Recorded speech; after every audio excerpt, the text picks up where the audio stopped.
ನಮಸ್ತೆ dear aspirants, ನಾನು ನಿಮ್ಮ ಪ್ರೀತಿಯ ಕಿಟ್ಟಿ ಸರ್. ಆ, ತುಂಬ ಸ್ಟೂಡೆಂಟ್ಸ್ ಇತ್ತೀಚಿನ ದಿನಗಳಲ್ಲಿ ಒಂದು ಪ್ರಶ್ನೆನ ತಗೊಂಡು ಬರ್ತಾರೆ. ಅದರಲ್ಲಿ sir, private job better, government job better, ಮತ್ತೆ ಬಿಸ್ನೆಸ್ ಬೆಟ್ರು. ಇದ್ರ ಬಗ್ಗೆ ತುಂಬ ಡಿಸ್ಕಷನ್ ನಡೀತೆ, ತುಂಬ ಸೋಷಿಯಲ್ ಮೀಡಿಯಾಗಳಲ್ಲಿ ಡಿಸ್ಕಷನ್ ಆಗ್ತಾ ಇತ್ತು.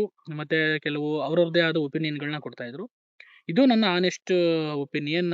Which is better, government job or private job or business? ನೋಡಿ, ಎಲ್ಲ ಮೂರಕ್ಕೂ ಅದರದೇ ಆದ ಪರ್ಸ್ಪೆಕ್ಟಿವ್ ಇದೆ. ಒಂದು ಕನ್ಕ್ಲೂಷನ್ ಹೇಳ್ಬಿಡ್ತೀನಿ ಈಗಲೇ. ಅಂದ್ರೆ ಇದು ಅವರವರ ಆಲೋಚನೆಗೆ ಬಿಟ್ಟಿದ್ದು. ಅಂದ್ರೆ ಇದು perfect, government job perfect, private job perfect, business perfect ಅಂತ ನಾನು ಹೇಳ್ತಾ ಇಲ್ಲ. ಅದು ಹೇಳೋದು ಇಲ್ಲ, ಅದು ಅವರವರ ಇಂಡಿವಿಜುವಲ್ ಒಪಿನಿಯನ್ ಮೇಲೆ ಡಿಪೆಂಡ್ ಆಗುತ್ತೆ. ಬಟ್ ಆದರೆ ಏನಾಗುತ್ತೆ, ಎರಡು ಪಾಸಿಟಿವ್ ಅಂಡ್ ನೆಗೆಟಿವ್ ಇರುತ್ತೆ. ಗೌರ್ಮೆಂಟ್ ಜಾಬಲ್ಲಿ ಆಗಿರ್ಬೋದು, ಪ್ರೈವೇಟ್ ಜಾಬಲ್ಲಿ ಆಗಿರ್ಬೋದು, ಬಿಸ್ನೆಸ್ ಆಗಿರ್ಬೋದು, ಅಷ್ಟೇ ರಿಸ್ಕ್ಗಳು ಇರುತ್ತೆ. ಮೂರರಲ್ಲೂ ಅಷ್ಟೇ ರಿಸ್ಕ್ ಇರುತ್ತೆ. ಆದರೆ ಕಂಪ್ಯಾರಿಸನ್ ಮಾಡ್ತಾ ಹೋಯ್ತು ಅಂತಂದರೆ, ಈಗ ಫಸ್ಟ್ ನಾನು ಪ್ರೈವೇಟ್ ಜಾಬ್ ಮತ್ತು ಗೌರ್ಮೆಂಟ್ ಜಾಬ್ನ ನಾನು ಕಂಪ್ಯಾರಿಸನ್ ಮಾಡಿದ್ರೆ, ಪ್ರೈವೇಟ್ ಜಾಬಲ್ಲಿ ಏನಾಗುತ್ತೆ, ನಿಮಗೆ ಏನು ಸ್ಕಿಲ್ಸ್ ಬೇಕಾಗುತ್ತೆ. ತುಂಬ ಸ್ಕಿಲ್ಡ್ ಇರಬೇಕಾಗತ್ತೆ. ಮತ್ತು ಆ ಕಂಪ್ನಿಯ ಒಂದು ರಿಕ್ರೂಟ್ಮೆಂಟ್ ಪ್ರೋಸೆಸ್ಗೆ ನೀವು ಒಳಗಾಗಬೇಕಾಗತ್ತೆ. ಅಲ್ಲಿ ಕೇಳುವಂಥ ಸ್ಕಿಲ್ಸ್ಗಳನ್ನ ಕಲ್ತಿರ್ಬೇಕಾಗತ್ತೆ. ಅದೇ ರೀತಿ ಮತ್ತೆ ಅಲ್ಲಿ ಏನಾಗುತ್ತೆ, ಇನಿಷಿಯಲ್ ಸ್ಯಾಲ್ರಿಗಳು ತುಂಬ ಕಡಿಮೆ ಇರುತ್ತೆ. ಅರ್ಥ ಆಗ್ತಿದೆಯಾ? ಆಮೇಲೆ ನಿಮಗೆ ನೆಕ್ಸ್ಟ್ ಅದರಲ್ಲಿ ಆಫ್ಟರ್ ರಿಟೈರ್ಮೆಂಟ್ ಆಗಿರ್ಬೋದು, ಅಥವಾ ಅಲ್ಲಿನ ಬೆನಿಫಿಟ್ಗಳನ್ನೆಲ್ಲ ಕಂಪೇರ್ ಮಾಡಿದ್ರೆ ಗೌರ್ಮೆಂಟ್ ಜಾಬ್ಗೆ ಮತ್ತು ಪ್ರೈವೇಟ್ ಜಾಬ್ಗೆ, ಇಲ್ಲೇನಾಗುತ್ತೆ, ಜಾಸ್ತಿ ಸ್ಯಾಲ್ರಿ ಅನ್ನಿಸ್ಬೋದು. ಅದು ಎಲ್ಲಾ ಪ್ರೈವೇಟ್ ಜಾಬ್‌ಗಳಲ್ಲಿ ನಿಮಗೆ ಲ್ಯಾಕ್ಸ್ ಆಫ್ ಸ್ಯಾಲ್ರಿ ಕೊಡ್ತಾರಾ? ಇಲ್ಲ. ಅದು ಟ್ಯಾಲೆಂಟ್ ಇದ್ದು ರೆಪ್ಯೂಟೆಡ್ ಕಂಪ್ನಿಗಳಿದ್ರೆ, ಮತ್ತೆ ಅವರು ಕೇಳೋ ಕ್ರೈಟೀರಿಯಾಕ್ಕೆ ನಿಮ್ಮ ಒಂದು ಪ್ರೊಫೈಲ್ ಮ್ಯಾಚ್ ಆಗ್ತಾ ಇದ್ರೆ, ಅಲ್ಲಿ ನಿಮಗೆ ಲ್ಯಾಕ್ಸ್ ಆಫ್ ಸ್ಯಾಲರಿ ಸಿಗುತ್ತೆ. ಅದರ್ವೈಸ್ ನೀವು BE ಮಾಡಿರ್ರಿ ಅಥವಾ MBBS, MBA ಮಾಡಿರಲಿ, ನಿಮಗೆ ಸಿಗೋದು ಹಾರ್ಡ್ಲಿ 20-30K. ನಾನು ತುಂಬ ಜನ ನೋಡಿದ್ದೀನಿ, ನಮ್ಮ ಫ್ರೆಂಡ್ಸ್‌ಗಳೇ 30-40 ಥೌಸಂಡ್ಸ್‌ಗೆ ಕಂಪ್ನಿಗಳಲ್ಲಿ ವರ್ಕ್ ಮಾಡ್ತಾ ಇದ್ದಾರೆ, BE ಗ್ರ್ಯಾಜುಯೇಟ್ಸ್ ಆಗಿ. ಅರ್ಥ ಆಗ್ತಿದೆಯಾ? ಅಲ್ಲೇನಾಗುತ್ತೆ, ನಿಮಗೆ ಆಫ್ಟರ್ ರಿಟೈರ್ಮೆಂಟ್ ನಿಮ್ಗೆ ಯಾವುದೇ ಥರ ಜಾಬ್ ಸೆಕ್ಯೂರಿಟಿ ಇರಲ್ಲ. ಲೈಕ್ ಜಾಬ್ ಸೆಕ್ಯೂರಿಟಿ ಮೀನ್ಸ್ ನಿಮ್ಗೆ ಯಾವುದೇ ಪೆನ್ಷನ್ಸ್ ಇರಲ್ಲ. ಮತ್ತೆ ಯಾವುದೇ ಥರ ನಿಮ್ಮನ್ನ ಯಾವಾಗ ಬೇಕಾದ್ರೂ ತೆಗೆದಾಕ್ಬೋದು ಪ್ರೈವೇಟ್ ಜಾಬಲ್ಲಿ. ನಿಮಗೆ ಯಾವಾಗ ಬೇಕಾದ್ರೂ ನಿಮ್ಮನ್ನ ಲೇ ಆಫ್ ಮಾಡ್ಬೋದು. ಯಾಕೆಂದರೆ ಈಗ TCS ಮತ್ತೆ ಮೈಕ್ರೋಸಾಫ್ಟ್, ಗೂಗಲ್ ಎಲ್ಲ ಕಂಪ್ನಿಗಳು ಲೇ ಆಫ್ ಮಾಡ್ತವೆ, ಬಿಕಾಸ್ ಆಫ್ ಆರ್ಟಿಫಿಷಿಯಲ್ ಇಂಟೆಲಿಜೆನ್ಸ್ ಬರ್ತಾ ಇರೋದ್ರಿಂದ. ಹಾಗಾಗಿ ಅಲ್ಲಿ ಜಾಬ್ ಸೆಕ್ಯೂರಿಟಿ ಅನ್ನೋದು ಝೀರೋ. ಆದರೆ ನೀವು ಗೌರ್ಮೆಂಟ್ ಸೆಕ್ಟರ್ ತಗೊಂಡಾಗ ನಿಮ್ಗೊಂದು ಜಾಬ್ ಸೆಕ್ಯೂರಿಟಿ ಇರುತ್ತೆ. ಮತ್ತೆ ನಿಮ್ಮನ್ನ ಒಂದ್ಸತಿ ನೀವು ಒಳಗಡೆ ಹೋಗೋವರೆಗೂ ಅಷ್ಟೇ, ಅಲ್ಲಿ ಹೋಗಿ ಒಂದ್ಸತಿ ನೀವು ಜಾಯಿನ್ ಆಯ್ತು ಅಂದ್ರೆ ನಿಮ್ಮನ್ನ ಜಾಬ್ ಸೆಕ್ಯೂರಿಟಿ ಯಾವುದೇ ಕಾರಣಕ್ಕೂ ನಿಮ್ಮನ್ನ 100% ತೆಗಿಯಲ್ಲ. ನೀವು ತಪ್ಪು ಮಾಡೋವರೆಗೂ, ಅಂದ್ರೆ ಲೈಕ್ ಬ್ರೈಬರಿ ಆಗಿರ್ಬೋದು, ಅಥವಾ ನಿಮ್ದೇನಾದ್ರು ಮಿಸ್ಕಂಡಕ್ಟ್ ಮಾಡಿ ನೀವೇ ಇದಾಗಬೇಕು ಹೊರತು, ಅಲ್ಲಿವರೆಗೆ ನಿಮ್ಮನ್ನ ಯಾವುದೇ ಕಾರಣಕ್ಕೂ ತೆಗಿಯಲ್ಲ. ಅರ್ಥ ಆಗ್ತಿದೆ ಇದು. ಇನ್ನ ಆ, ಇದು ನೋಡ್ಕೊಂಡ್ರೆ, ಸ್ಯಾಲ್ರಿ ವೈಸ್ ನೋಡ್ಕೊಂಡ್ರೆ, ನಿಮಗೆ ಇಲ್ಲಿ ಮಿನಿಮಮ್ ಯಾವುದೇ ನೀವು ಗ್ರೂಪ್ ಸಿ ಹುದ್ದೆಗೆ ಹೋದ್ರು ಮಿನಿಮಮ್ 40,000 ಇದೆ ನನ್ನ ಪ್ರಕಾರ. ಇನ್ನು ಇದು TA, ಏನು HRA ಮತ್ತು DE ಎಲ್ಲ ಸೇರಿ, ಆಮೇಲೆ ALNS ELNS ಎಲ್ಲ ಸೇರಿ ಅಪ್ ಟು ನಿಮ್ಗೆ 50,000-60,000 ಬಂದೇ ಬರುತ್ತೆ. Even police constable get 50,000-60,000 per month. ಗೊತ್ತಾಗ್ತಿದೆಯಾ? ಹಾಗಾಗಿ ಅದು PUC ಬೇಸ್ಡ್ ಎಕ್ಸಾಮ್ಗೆ ಹೇಳ್ತಿರೋದು. ಇನ್ನು ನೀವು ಇಲ್ಲಿ ಇಂಜಿನಿಯರಿಂಗ್ ಮಾಡಿ, ಡಿಗ್ರಿ ಮಾಡಿ, ಕೆಲವೊಂದು ಸ್ಕಿಲ್ಸ್ನ ಕಲ್ತ್ಕೊಂಡು, ಕಂಪ್ಯೂಟರ್ ಸ್ಕಿಲ್ಸ್ನ ಕಲ್ತ್ಕೊಂಡು, ಕಮ್ಯುನಿಕೇಷನ್ ಸ್ಕಿಲ್ಸ್ ಕಲ್ತ್ಕೊಂಡು ಹೋದ್ರೂ ನಿಮಗೆ ಸ್ಯಾಲ್ರಿ ಸಿಗೋದು ಒಂದು 30,000-30,000, ಮ್ಯಾಕ್ಸಿಮಮ್ ಅಂದ್ರೆ 40,000 ಕೊಡ್ತಾರೆ. ಆಮೇಲೆ ನಿಮ್ಗೆ ಹೈಕ್ ಆಗ್ತಾ ಹೋಗ್ಬೋದು. ಬಟ್ ಅದು ಆಮೇಲೆ ನಿಮಗೆ ಯಾವಾಗ ಅದನ್ನ ನಿಮ್ಮನ್ನು ಲೇ ಆಫ್ ಮಾಡ್ತಾರೆ ಗೊತ್ತಾಗಲ್ಲ. ಕಂಪ್ನಿಯ ಅಲ್ಲಿ ಪ್ರಾಡಕ್ಟ್ ಮೇಲೆ ಡಿಪೆಂಡ್ ಆಗಿರುತ್ತೆ, ನಿಮ್ಮ ಕಂಪ್ನಿಯ ಒಂದು ಗ್ರೋತ್ ಮೇಲೆ ಡಿಪೆಂಡ್ ಆಗುತ್ತೆ. ಕಂಪ್ನಿ ಏನಾದರೂ ಮುಳುಗಕ್ಕೆ ಸ್ಟಾರ್ಟ್ ಆಯಿತು ಅಂತಂದರೆ ಅಲ್ಲಿ ಲೇ ಆಫ್ಗಳು ಆಗುತ್ತೆ. ಮತ್ತೆ ನೀವು ಬೇರೆ ಕಂಪ್ನಿ ಸ್ವಿಚ್ ಆಗಬೇಕು ಅಂದ್ರೆ ಆ ಗ್ಯಾಪ್ ನಿಮಗೆ ಅಲ್ಲಿ ಸೆಕ್ಯೂರಿಟಿ ಇರಲ್ಲ, ಜಾಬ್ ಸೆಕ್ಯೂರಿಟಿ ಇರಲ್ಲ ನಿಮಗೆ. ಆದರೆ ಗೌರ್ಮೆಂಟ್ ಜಾಬಲ್ಲಿ ಈ ಥರ ರಿಸ್ಕ್ ಕಡಿಮೆ ಇರುತ್ತೆ, ಅಲ್ಲಿ ರಿಸ್ಕ್ ಜಾಸ್ತಿ ಇರುತ್ತೆ. ಆಯ್ತಾ? ಆಮೇಲೆ ಇಲ್ಲಿ ಇನ್ಶೂರೆನ್ಸ್ ಎಲ್ಲ ಚೆನ್ನಾಗಿ ಸಿಗುತ್ತೆ. ಲೈಕ್ ಹೆಂಗಿದ್ರೆ ನಿಮಗೆ KGID ಇರುತ್ತೆ, ಮತ್ತು ಆರೋಗ್ಯ ಭಾಗ್ಯ ಇರುತ್ತೆ, ಮತ್ತು ಗೌರ್ಮೆಂಟ್ ಫೆಸಿಲಿಟೀಸ್ ಸಿಗುತ್ತೆ. ಅಲ್ಲಿ ಯೂನಿಫಾರ್ಮ್ ಅಲಯನ್ಸು ಅಥವಾ ಇನ್ನೊಂದು ಪೆಟ್ರೋಲ್ ಅಲಯನ್ಸ್ ಎಲ್ಲ ನಿಮಗೆ ಸಿಗುತ್ತೆ. ಬಟ್ ಪ್ರೈವೇಟ್ ಜಾಬಲ್ಲಿ ಇದು ಡೌಟು, ಕಡಿಮೆ ಕೊಡ್ಬೋದು, ಬಟ್ ಕಡಿಮೆ ಇದೆ. ಅಂದರೆ ನಾನು ಹೇಳ್ತಿರೋದು ಎರಡರಲ್ಲೂ ವರ್ಕ್ ಸ್ಟ್ರೆಸ್ ನೋಡ್ಕೊಂಡ್ರೆ ಎರಡರಲ್ಲೂ ವರ್ಕ್ ಸ್ಟ್ರೆಸ್ ಇರುತ್ತೆ. ಬಟ್ ಇನ್ನೊಂದೇನಂದ್ರೆ ಪ್ರೈವೇಟ್ ಜಾಬಲ್ಲಿ ನಿಮ್ಗೆ ಏನಾಗುತ್ತೆ, ಯಾವ ಕೆಲಸದಿಂದ ತೆಗಿತಾರೆ, ಬೇರೆ ಕಂಪ್ನಿ ನೋಡ್ಕೋಬೇಕು, ನಂದು ಹೈಕ್ ಜಾಸ್ತಿ ಆಗ್ತಾ ಇಲ್ಲ, ಇದೇ ಟೆನ್ಷನಲ್ಲಿ ಇರ್ತೀರಾ. ಬಟ್ ಗೌರ್ಮೆಂಟ್ ಜಾಬಲ್ಲಿ ಏನಾಗುತ್ತೆ, ಪ್ರಮೋಷನ್ಸ್ಗಳು ನಿಮ್ಮ ರ್ಯಾಂಕಿಂಗ್ ವೈಸ್ ನೀವೇನು ಇಲ್ಲಿ ವರ್ಕ್ ಮಾಡ್ತಿರೋ, ಪರ್ಫಾರ್ಮೆನ್ಸ್ ಮಾಡ್ತಿರೋ ಅದ್ರ ಮೇಲೆ ಡಿಪೆಂಡ್ ಆಗಲ್ಲ. ನಿಮ್ಮ ರ್ಯಾಂಕಿಂಗ್ ಮೇಲೆ ನೀವೇನು ಪಡೆದಂಥ ಅಂಕಗಳು ಇರುತ್ತೋ ಅದ್ರ ಮೇಲೆ ನಿಮ್ಮ ಏನಾಗುತ್ತೆ, ಪ್ರಮೋಷನ್ಸ್ ಸಿಗ್ತಾ ಹೋಗುತ್ತೆ. ಮತ್ತೆ ಎವ್ರಿ ಇಯರು ನಿಮಗೆ ಇದು ಮಾಡ್ತಾ ಹೋಗ್ತಾರೆ, ಸ್ಯಾಲ್ರಿ ಜಾಸ್ತಿ ಆಗ್ತಾ ಹೋಗುತ್ತೆ. ಗೊತ್ತಾಗ್ತದೆ, ಇಂಕ್ರಿಮೆಂಟ್ ಆಗ್ತಾ ಹೋಗುತ್ತೆ. ಎವ್ರಿ ಇಯರ್ ನಿಮ್ಗೆ ಇಂಕ್ರಿಮೆಂಟ್ ಅಂತೂ ಕಂಪಲ್ಸರಿ ಇದ್ದೇ ಇರುತ್ತೆ. ಓಕೆನಾ. ಆದರೆ ಇದರಲ್ಲಿ ಹೈಕ್ಗಳು ಸಿಗಬೇಕು ಅಂತಂದರೆ ನೀವು ಹೇಳ್ದಂಗೆ ಎಷ್ಟೋ ಕಡೆ ನಾನು ಹೇಳಿರ್ತೀನಿ, ತುಂಬ ಮ್ಯಾನೇಜರ್ಗೆ ತುಂಬ ಅವ್ರಿಗೆ ಪ್ರೀಸ್ ಮಾಡಬೇಕು. ಅದು 1% 10% ತಗೋಬೇಕು ಅಂತಂದರೆ ತುಂಬ ಕಷ್ಟ ಇರುತ್ತೆ. ಈ ರೀತಿ ಕೇಳಿದ್ದೀನಿ, ಗೊತ್ತಾಗ್ತಿದೆ. ಹಾಗಾಗಿ ಪ್ರೈವೇಟು ಮತ್ತು ಗೌರ್ಮೆಂಟ್ ಜಾಬು ಎರಡರಲ್ಲೂ ಇದೆ. ಮತ್ತೆ ಇಲ್ಲೂ ನಿಮ್ಗೇನಾಗುತ್ತೆ, ಸ್ಟ್ರೆಸ್ ಇದ್ದೇ ಇರುತ್ತೆ. ಗೌರ್ಮೆಂಟ್ ಜಾಬಲ್ಲೂ ಸ್ಟ್ರೆಸ್ ಇರುತ್ತೆ. ಹೈಯರ್ ಆಫೀಸರ್ಸ್‌ಗಳದ್ದು ಪ್ರೆಷರ್ ಇರುತ್ತೆ. ಅದೇ ರೀತಿ ನಿಮಗೆ ಪ್ರೈವೇಟ್ ಜಾಬಲ್ಲೂ ಏನಿರುತ್ತೆ, ಸ್ಟ್ರೆಸ್ ಇದ್ದೇ ಇರುತ್ತೆ. ಟಾಸ್ಕ್ ಇರುತ್ತೆ, ಟಾರ್ಗೆಟ್ ಇರುತ್ತೆ, ರೀಚ್ ಆಗಬೇಕು. ಇದರಿಂದ ಇದೆ. ಮತ್ತು ಇವೆರಡೂ ಏನಾಗುತ್ತೆ, ಪರ್ಸ್ಪೆಕ್ಟಿವ್ ಮೇಲೆ ಹೋಗುತ್ತೆ. ಯಾರು ತಮ್ಮ ಕೆಲಸನ ಲವ್ ಮಾಡ್ತಾರೆ, ಯಾರು ನಮ್ಮ ಕೆಲಸನ ಪ್ರೀತಿ ಮಾಡ್ತಾರೆ, ಅವ್ರು ಎಂಜಾಯ್ ಮಾಡ್ತಾರೆ. ಅದರ್ವೈಸ್ ಇಬ್ಬರಿಗೂ ಪ್ರೆಷರ್ ಅನ್ಸುತ್ತೆ. ಅರ್ಥ ಆಗ್ತಾ ಇದು ಏನಾಗುತ್ತೆ, ಪ್ರೈವೇಟ್ ಮತ್ತು ಗೌರ್ಮೆಂಟ್ ಜಾಬಲ್ಲಿರೋ ಕೆಲವು ಇದು. ಮತ್ತು ಗೌರ್ಮೆಂಟ್ ಜಾಬಲ್ಲಿ ಸೆಲೆಕ್ಟ್ ಆಗಬೇಕು ಅಂತಂದರೆ ನೀವು ತುಂಬ ಕಷ್ಟಪಡಬೇಕು. ಯಾಕೆಂತಂದರೆ ಎಕ್ಸಾಮ್ಸ್ ಕ್ರ್ಯಾಕ್ ಮಾಡಬೇಕು, ಮತ್ತು ಇಂಟರ್ವ್ಯೂ ಇರುತ್ತೆ ಕೆಲವು ಸತಿ, ಕೆಲವು AB ಗ್ರೂಪ್ ಪೋಸ್ಟ್‌ಗಳಿಗೆ. ಮತ್ತು ಇನ್ನೊಂದು ಪ್ರೋಸೆಸ್ ಲೇಟ್ ಆಗುತ್ತೆ, ನಿಮಗೆ ಸಡನ್ನಾಗಿ ಕೆಲಸ ಸಿಗಲ್ಲ. ಇದು ಗೌರ್ಮೆಂಟ್ ಜಾಬಲ್ಲಿರೋ ಕೆಲವು ವೀಕ್ನೆಸ್ಸು. ಮತ್ತು ಕೆಲವು ಕರಪ್ಷನ್ಸ್ ಆಗಿ ಗೌರ್ಮೆಂಟ್ ಜಾಬ್ ಲೇಟ್ ಆಗ್ತಾ ಹೋಗ್ಬೋದು, ಆರ್ಡರ್ ಕಾಪಿ ಕೊಡೋದು ಲೇಟ್ ಆಗ್ತಾ ಹೋಗ್ಬೋದು. ಇದು ಒಂದು ಮೇಜರ್ ಪ್ರಾಬ್ಲಮ್. ಬಟ್ ಇದರಲ್ಲಿ ಪ್ರೈವೇಟಲ್ಲಿ ಹಂಗಲ್ಲ. ನೀವು ಇಲ್ಲೂ ಸ್ಕ್ರೀನಿಂಗ್ ತುಂಬ ಮಾಡ್ತಾರೆ.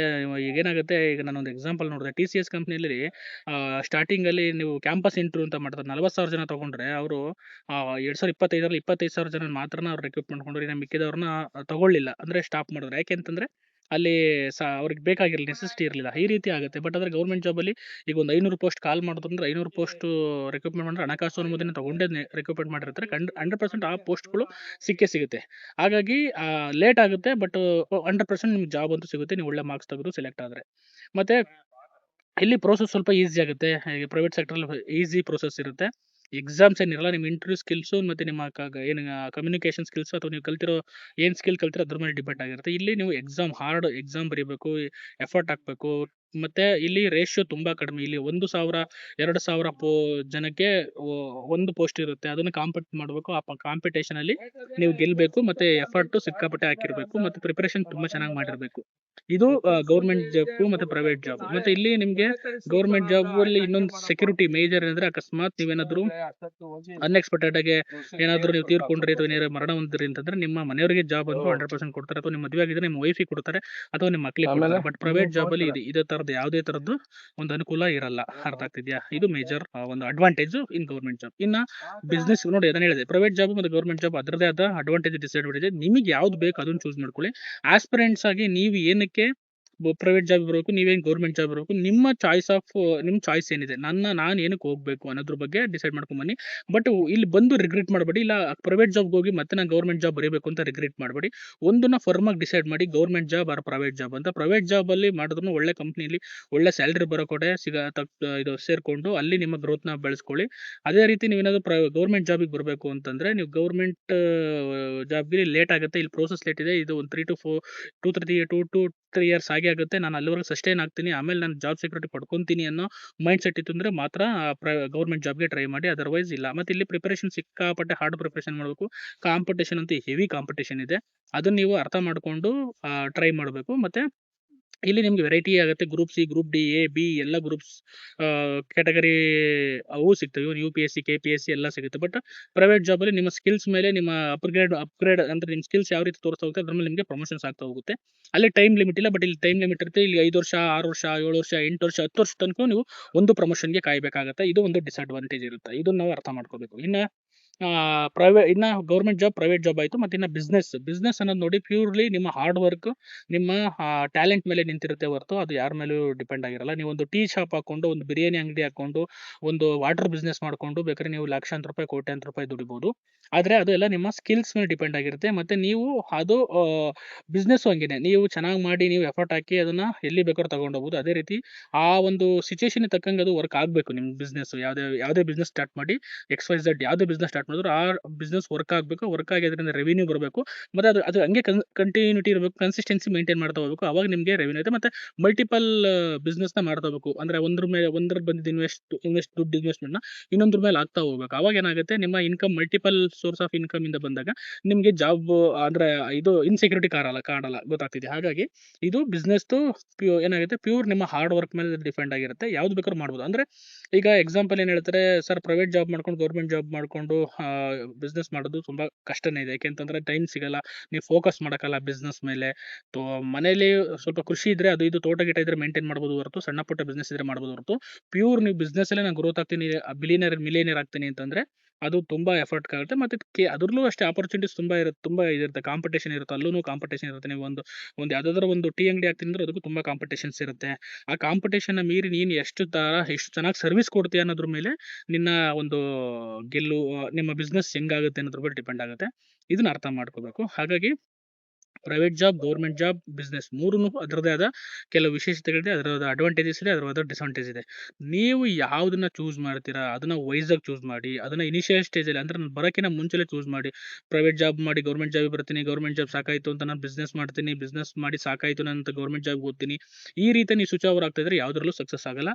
ಒಂದು ಫರ್ಮ್ ಡಿಸಿಷನ್ ತಗೊಂಡು, ನಿಮ್ಮ ಬ್ಯಾಕಪ್ ನೋಡಿಕೊಂಡು, ನಿಮ್ಮ ಇನ್ವೆಸ್ಟ್ಮೆಂಟ್ ನೋಡಿಕೊಂಡು ಡಿಸಿಷನ್ ತಗೊಳ್ಳಿ. ಈಗ ಗೌರ್ಮೆಂಟ್ ಜಾಬಿಗೆ ಬರ್ತೀನಿ ಅಂತಂದ್ರೆ ನನಗೆ ತುಂಬಾ ಇನ್ವೆಸ್ಟ್ಮೆಂಟ್ ಇಲ್ಲಪ್ಪ, ನಾನು ಸ್ವಲ್ಪ ಒಂದು ವರ್ಷ ಓದಿ ನಾನು ಗೌರ್ಮೆಂಟ್ ಜಾಬ್ ತಗೊಂತೀನಿ ಅನ್ನೋರು ಬರ್ರಿ. ಇಲ್ಲ ಪ್ರೈವೇಟ್ ನಂಗೆ ಏನೂ ಇಲ್ವೇ ಇಲ್ಲ, ದುಡ್ಡೇ ಇಲ್ಲ ನನ್ನ ಹತ್ರ, ನಾನು ಒಂದು ವರ್ಷನೂ ಸಸ್ಟೈನ್ ಆಗಕ್ಕಾಗಲ್ಲ ಅಂದ್ರೆ ನೀವು ಪ್ರೈವೇಟ್ ಜಾಬ್ ಹೋಗಿ. ಇನ್ಸ್ಟೆಂಟ್ ಆಗಿ ಕೆಲಸ ಸಿಗುತ್ತೆ, ಇನ್ಸ್ಟೆಂಟ್ ಆಗಿ ಸ್ಯಾಲರಿ ಬರುತ್ತೆ. ಆಯ್ತಾ? ಮತ್ತೆ ನೀವೇನಾದ್ರೂ ಬಿಸ್ನೆಸ್ ಮಾಡ್ತೀನಿ ಅಂದ್ರೆ ಇನ್ವೆಸ್ಟ್ಮೆಂಟ್ ಬೇಕು. ಅಟ್ಲೀಸ್ಟ್ ಒಂದು ಮಿನಿಮಮ್ 3-5 ಲ್ಯಾಕ್ಸ್ ಆದ್ರೂ ಇನ್ವೆಸ್ಟ್ಮೆಂಟ್ ಬೇಕಾಗ್ತದೆ. ಅಂದ್ರೆ ಸಣ್ಣ ಒಂದು ಬಿಸ್ನೆಸ್ ಮಾಡ್ತೀನಿ ಅಂದ್ರೆ ಅಷ್ಟೊಂದು ಇನ್ವೆಸ್ಟ್ಮೆಂಟ್ ಬೇಕಾಗುತ್ತೆ. ಅಷ್ಟು ಇನ್ವೆಸ್ಟ್ಮೆಂಟ್ ಇಟ್ಕೊಂಡು ನಾನು ಬಿಸ್ನೆಸ್ ಮಾಡ್ತೀನಿ ಅಂದ್ರೆ ಖಂಡಿತ ಮಾಡ್ಬೋದು.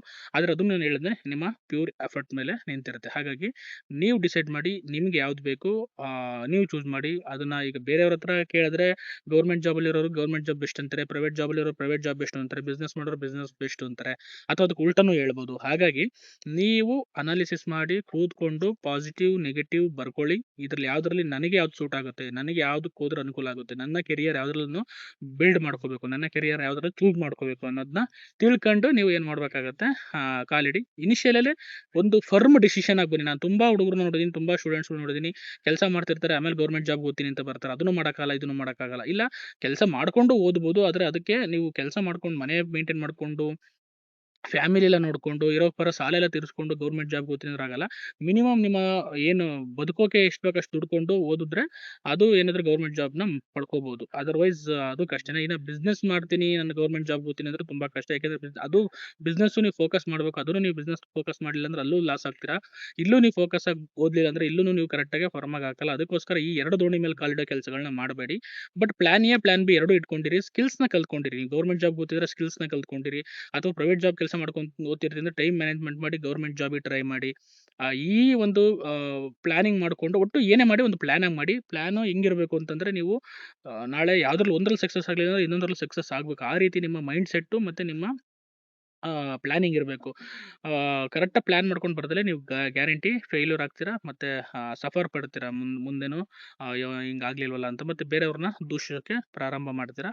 ಅದನ್ನ ಮಾಡಕ್ಕೆ ಹೋಗ್ಬೇಡಿ. ನೀವು ತಗೊಂಡಂಥ ನಿರ್ಧಾರ, ನೀವೇ ಚೂಸ್ ಮಾಡಿದಂಥ ದಾರಿ, ನೀವೇ ಕೊಟ್ಟಂಥ ಕಮಿಟ್ಮೆಂಟು, ಅದಕ್ಕೆ ಬದ್ಧರಾಗಿ ವರ್ಕ್ ಮಾಡಿದ್ರೆ ಖಂಡಿತ ಮೂರೂ ಸೆಕ್ಟ್ರಲ್ಲೂ ಪ್ರೈವೇಟ್, ಗೌರ್ಮೆಂಟ್ ಆ್ಯಂಡ್ ಬಿಸ್ನೆಸ್ ಮೂರಲ್ಲೂ ಸಕ್ಸಸ್ ಆಗ್ಬೋದು ಅಂತ ಹೇಳ್ತಾ, ಏನೇ ಡೌಟ್ಸ್ ಇದ್ರೂ ನನಗೆ ಕಮೆಂಟ್ ಮಾಡಿ, ಮೆಸೇಜ್ ಮಾಡಿ. ಹೆಚ್ಚಿನ ವಿಡಿಯೋಗಳಿಗಾಗಿ ಫಾಲೋ ಮಾಡಿ ಅಂತ ಹೇಳ್ತಾ ಎಲ್ಲರಿಗೂ ಒಳ್ಳೆಯದಾಗಲಿ. Thank you so much.